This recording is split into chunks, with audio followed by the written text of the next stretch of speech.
अनमोल मोती कार्यक्रम में आपका स्वागत है। ओम शांति।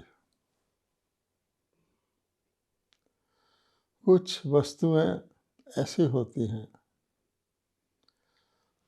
जो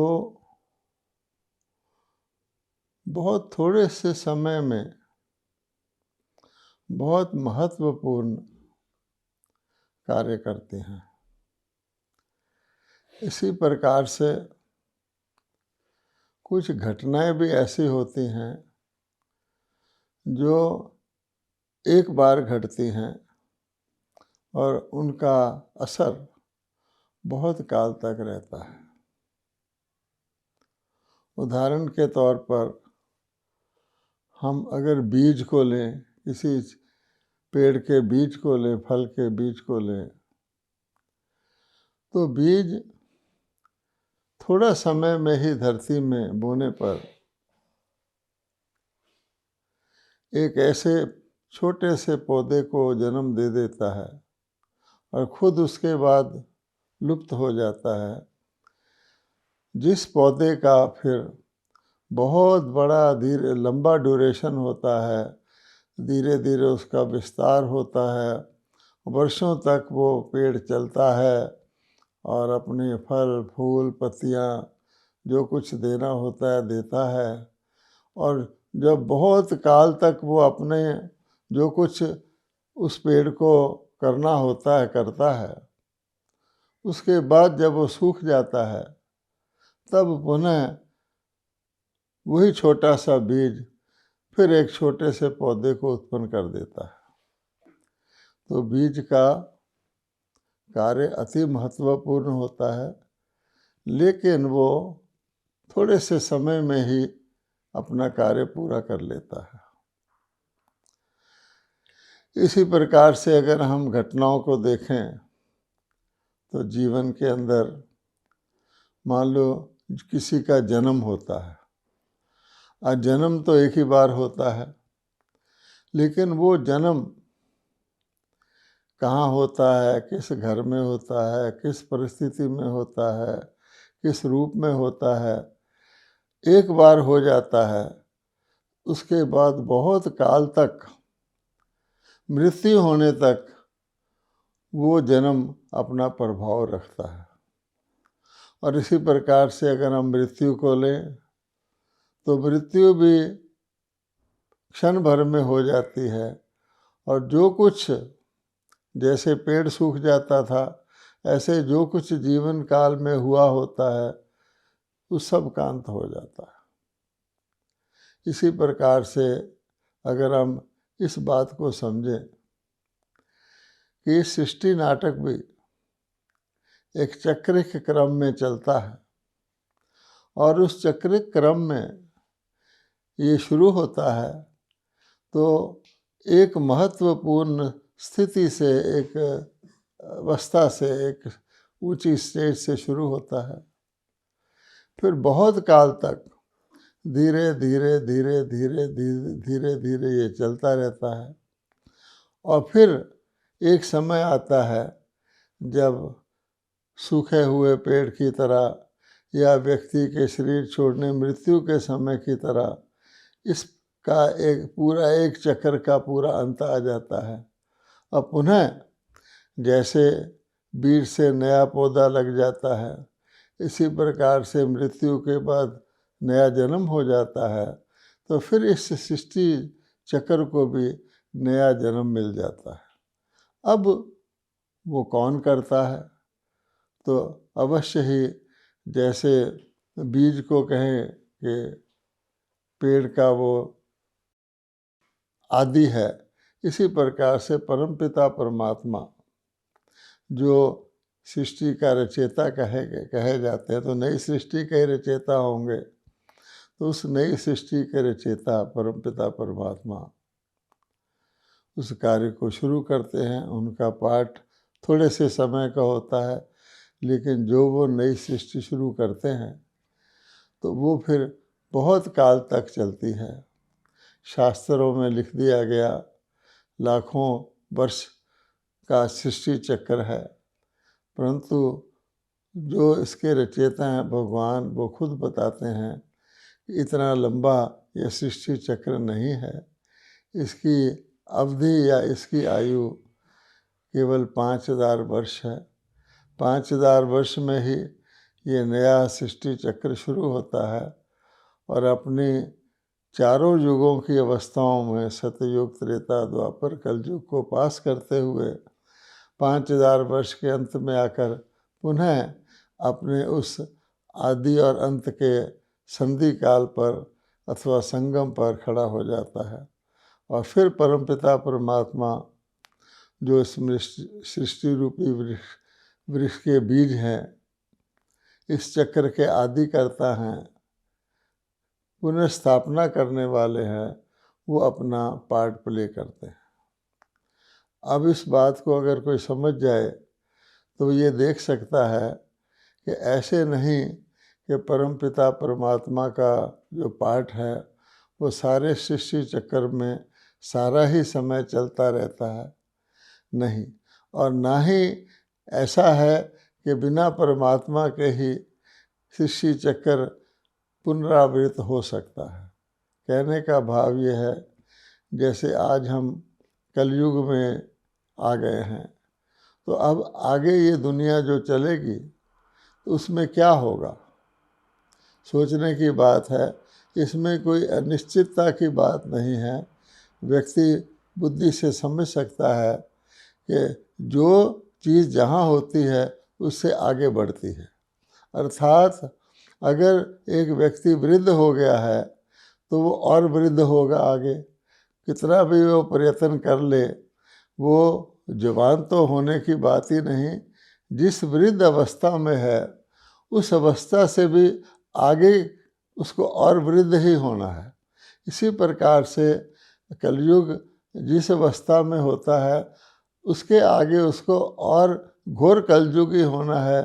मनुष्य बरसक प्रयत्न करते हैं, जीवन काल में भी व्यक्ति बहुत कोशिशें यत्न करता है कि मैं और वृद्ध ना हूँ, पर ये तो एक स्वभाव है, प्रकृति का स्वभाव है, वो होगा ही होगा। इसीलिए आज हम देखते हैं कि हमारी दुनिया के अंदर कितने यत्न हो रहे हैं, कितनी प्रकार के, सभी प्रकार के यत्न सभी लोग कर रहे हैं कि अब ये दुनिया और दुखदाई ना हो और चिंता वाली ना हो। लेकिन जैसे सीढ़ी उतरी जाती है तो अगली सीढ़ी नीचे ही जाती है। इसी प्रकार से गिरती कला होते होते कलयुग और कलयुग हो गया, घोर कलयुग हो गया। अब तो अति घोर कलयुग हो चुका है। तो ये बात अगर कोई समझ ले तो फिर वो नहीं, इस आधार पर नहीं रहेगा कि शास्त्रों में लिखा हुआ है कि कलयुग को तो अभी 40,000 वर्ष और चलना है। वो व्यक्ति फिर धोखे में रह जाएगा, जैसे कुंभकर्ण धोखे में रह गया था ये सोचकर अभी तो दुनिया और चलनी है। उसको कह रहे थे जागो, लंका विनाश होने वाली है, उठो। उसके दिमाग में भी कुछ उल्टा ज्ञान होगा जो वो ऐसी परिस्थिति में भी जागृत नहीं हुआ, अर्थात वो अलबेला ही रह गया। तो इसी प्रकार से हम सुनी सुनाई पढ़ी पढ़ाई बातों के आधार पर अगर चलते रहेंगे तो हम किसी नतीजे पर नहीं पहुँचेंगे, क्योंकि हमें उसका जो परिवर्तन का जो मूल तरीका है वही हमारी समझ में नहीं आएगा। आज हम क्या देखते हैं दुनिया के अंदर कि सभी लोग परिवर्तन चाहते हैं, सभी लोग नया चाहते हैं, लेकिन वो ये समझते हैं कि इस पुराने को ही, ये पुराना ही नया हो जाएगा।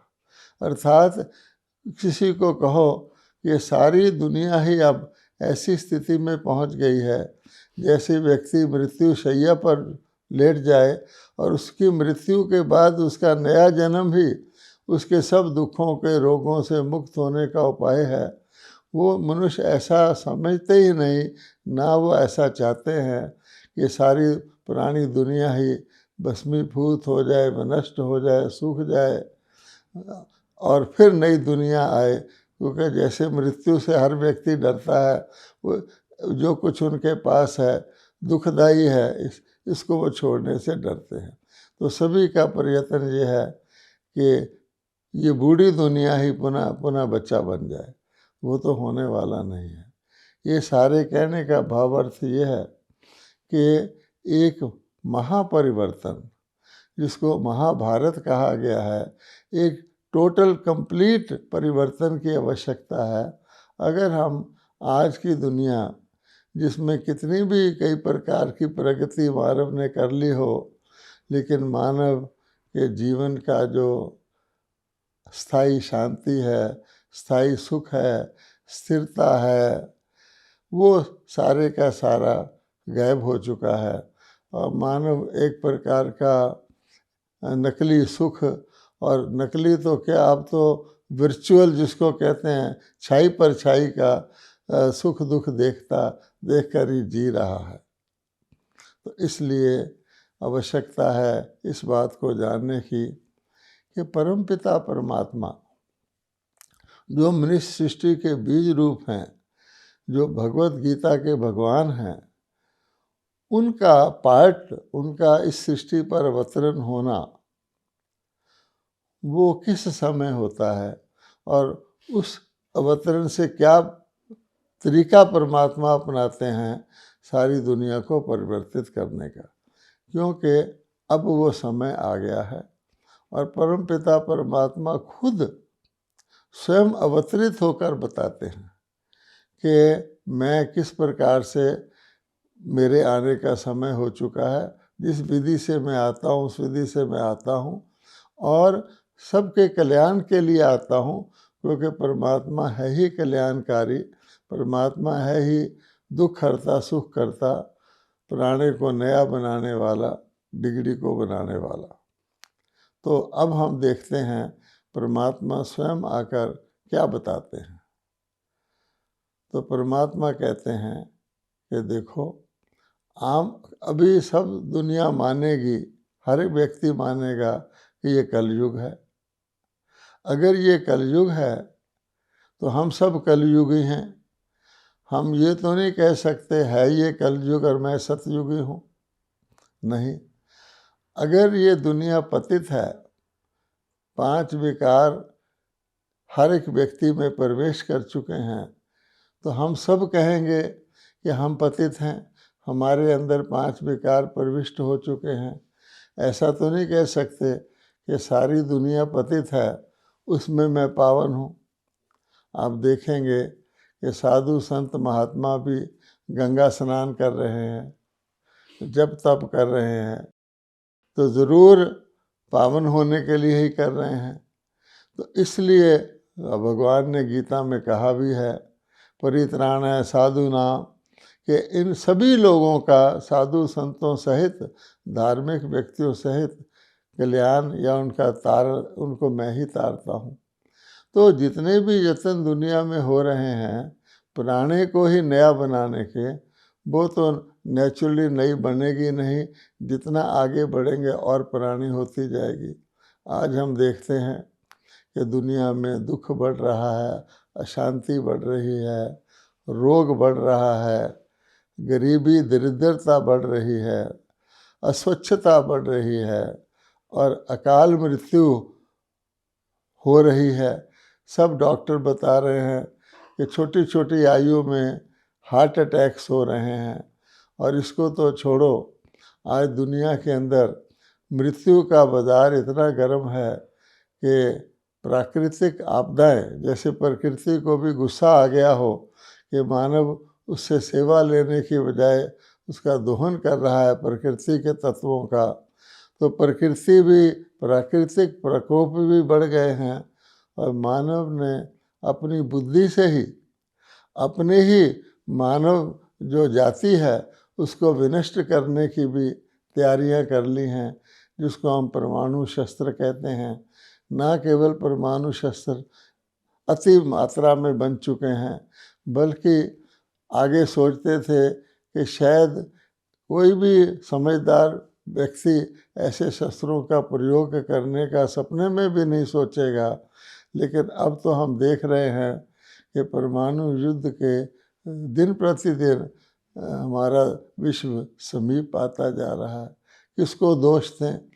तो ये एक स्वाभाविक क्रम है, क्योंकि इसके बिना इतनी सारी जो दुख की पाप की दुनिया है, जिसमें हर चीज़ जिसको कहते हैं इम्बैलेंस्ड है, जहाँ अन्याय हो रहा है, अत्याचार हो रहा है, दुराचार हो रहा है, भ्रष्टाचार हो रहा है, यानी जो कुछ खराब हो सकता हो रहा है, तो उसका परिणाम हम देख रहे हैं कि कितनी जनता दुखी है, कितने भगत भटक रहे हैं, परमात्मा को ढूंढ रहे हैं। तो ये स्थिति है। इस समय फिर परमात्मा कहते हैं, जैसे बीज के आने का समय होता है, मैं मनुष्य सृष्टि का बीज हूँ, मेरा भी धरती पर आने का समय हो गया है। और जैसे कोई मालिक मकान, जब मालिक मकान बिल्कुल ही ऐसा हो जाए जो बिल्कुल खस्ता हाल में हो जाए, जिसमें जान और माल का खतरा रहे, तो मालिक मकान स्वयं ही सोचता है कि इसको मैं ढा करके नया मकान बना दूं, पुनः उसकी मजबूत नींव करके उसको पुनः से नया बना दूं। तो परमात्मा कहते हैं, मेरा यही काम है कि मैं पुरानी दुनिया को नई करता हूँ, और उसको नई करने की परमात्मा की विधि, जिसको कहा जाता है न्यारी है और प्यारी है। तो हमारे पूर्वज भी कह गए, तेरी गतमत तू ही जाने। परमात्मा की गतमत न्यारी है, यानी जो आम मनुष्यों की बुद्धि से बाहर है। अब परमपिता परमात्मा क्या करते हैं? तो परमात्मा कहते हैं कि देखो, कलयुग में, आज की दुनिया में हमारी हर चीज़ कलयुगी, तमोप्रधान और पुरानी है। अगर देखा जाए, हम अपने तन को ले ले, शरीर को ले ले, तो हमारे शरीर आज इतने तमोगुणी हो गए हैं कि कोई भी व्यक्ति ऐसा नहीं होगा जो अपने जीवन काल में रोगी ना हुआ हो। और ना केवल इतना, बल्कि हम अपनी पूरी आयु भी भोग नहीं पाते। आयु घटती जा रही है मनुष्यों की, और अकाल मृत्यु, एक युवा व्यक्ति की मृत्यु हो जाती है, बच्चे की मृत्यु हो जाती है, गर्भ में ही मृत्यु हो जाती है। इस प्रकार की स्थिति पर हम पहुंच गए हैं। तो हमारे तन, जिसको कहेंगे तमोगुणी, पुराने और जिनका कोई मूल्य नहीं है, इस प्रकार के वर्थलेस हो गए हैं। और अब अगर हम अपने मन का सोचें, तो आज मन हमारे किस प्रकार के हो गए हैं? क्या हमारे मन स्वस्थ हैं? क्या हमारे मन पवित्र हैं? क्या हमारे मन के अंदर काम, क्रोध, लोभ, मोह, अहंकार का वास नहीं है? हम देखेंगे, एक भी व्यक्ति आज की दुनिया में ऐसा नहीं होगा जो इन विकारों से छूटा हुआ हो, क्योंकि है ही कलयुग। इसमें तो जो आएगा वो कलयुगी ही जन्म लेगा। कहा गया है, काजल की कोठड़ी में कहू ही सियानो जाए, एक लीक काजल की लागी है पे लागी है। तो हमारे मन भी काले हैं। अच्छा, और हमारे धन, आज की दुनिया में धन का मूल्य क्या रह गया है? और धन भी, कोई व्यक्ति अगर धनवान बनना चाहता है, तो सब जानते हैं कि काले धन से ही धनवान बन सकता है। मेहनत मजदूरी से तो व्यक्ति मुश्किल से अपनी रोटी कमा सकता है। तो जिसको कहा जाता है 2 नंबर का धन, वो आज सारे समाज में प्रचलित है। तो जब हमारा तन, मन और धन है ही तमोगुणी, तो परमात्मा कहते हैं कि मैं परमपिता परमात्मा, क्योंकि मुझे सतोगुणी सतयुग लाना है, उसलिए मुझे इस सारे तमोगुणी को सतोगुणी बनाना है। और उसका एक ही तरीका है कि हम मनुष्य आत्माएं अपने पुराने तन, पुराने मन, पुराने धन, हमारे पुराने संबंध संपर्क जो भी है, वो परमात्मा के अर्पित कर दें, क्योंकि वैसे भी उनका कोई मूल्य नहीं है और दुखदायी हैं। इसलिए कहा जाता है, भगवान ने कहा है, सर्वधर्मान परित्यज्य माम एकम शरणम व्रज। अब अर्पित करने का मतलब क्या है कि हम अपने आप को इनसे अलग कर लें। अगर ईश्वर के हवाले कर देंगे तो ईश्वर इनको भी बदल देगा, इनका बचाव करेगा, इनकी रक्षा करेगा, क्योंकि हम सब कहते हैं सबका रक्षक परमात्मा है। तो परमात्मा फिर क्या करते हैं, एक बहुत ही एक विचित्र बात, एक निराली बात, अनूठी बात, अद्वितीय बात परमात्मा ही करते हैं। परमात्मा कहते हैं पहली बात तो यह है कि मैं तुमको अमर बना देता हूँ। अब आप सोचिए, हम मांगते आए, हम प्रेयर करते आए, हे भगवान हमें मृत्यु से अमरत्व की ओर ले चलो, ये हमारी एक प्रेयर रही है। हे परमात्मा हमें अज्ञान से ज्ञान की ओर ले चलो, असत्य से सत्य की ओर ले चलो, मृत्यु से अमरत्व की ओर ले चलो, क्योंकि हम जानते हैं ये जो कुछ तमोगुणी दुखदाई भी है, हमारे संबंध हैं, संपर्क है, ये हम मृत्यु होने पर ये हमारे सारे समाप्त हो जाते हैं। इसलिए भगवान कहते हैं कि ये सारे समाप्त जो हो जाते हैं, इससे बेहतर है कि उनको तुम मेरे हवाले कर दो, मैं इनको रिजुविनेट कर दूंगा, इनको सतोगुणी बना दूंगा। और इसके लिए पहली बात क्या है, इनको भोगने वाला जो है उसको अमर बना दूंगा, क्योंकि परमात्मा ही हमको आकर के ज्ञान देते हैं। जो परमात्मा का दिया हुआ ज्ञान है उसका पहला सीढ़ी ही ये है कि तुम आत्मा हो। ये आत्मा का ज्ञान केवल श्रीमद् भगवद गीता में ही पाया जाता है। गीता को ही आध्यात्मिक पुस्तक कहते हैं। उसमें आध्यात्मिक ज्ञान के अतिरिक्त कुछ है ही नहीं, इसीलिए उसको सर्वशास्त्रमयी शिरोमणि का दर्जा दिया गया है, क्योंकि उसमें भगवानोवाच है कि भगवान आकर के पहला पहला पाठ हमको यही पढ़ाते हैं, पहला पहला सत्य का बोध यही कराते हैं कि तुम शरीर नहीं हो, तुम आत्मा हो। अब देखिए कि आत्मा अमर है, आत्मा अनादि अविनाशी है, शरीर तो नष्ट हो जाता है। तो आज की दुनिया में जितने भी मानव हैं वो सब अपने आप को शरीर मान के चल रहे हैं, और शरीर के नाते से ही वो अपने धन संपत्ति आदि इकट्ठी करते हैं, शरीर को ही वो कोई पद पोजीशन प्राप्त कराते हैं, और शरीर के नाते से ही वो सुख दुख की अनुभूति करते हैं। लेकिन शरीर तो नश्वर है, इसलिए वो कहते हैं आप मरे, मर गई दुनिया, तो अर्थात शरीर गया तो मेरा सब कुछ गया। तो पहला भगवान हमको अमर बनाते हैं, और दूसरा भगवान हमको कालजीत बनाते हैं। अब कालजीत क्या होता है, क्या कोई व्यक्ति कालजीत हो सकता है? तो कालजीत का अर्थ ये होता है कि जो हमारी अकाल मृत्यु हो जाती है, दुनिया के अंदर आए, कोई युवा अवस्था में शरीर छोड़ गया, कोई बचपन में छोड़ गया, कई तो ऐसे होते हैं उनके विवाह का दिन होता है, उस दिन भी कुछ ट्रेजेडी हो जाती है, लोग शरीर छोड़ जाते हैं, जिसको कहते हैं काल खा गया।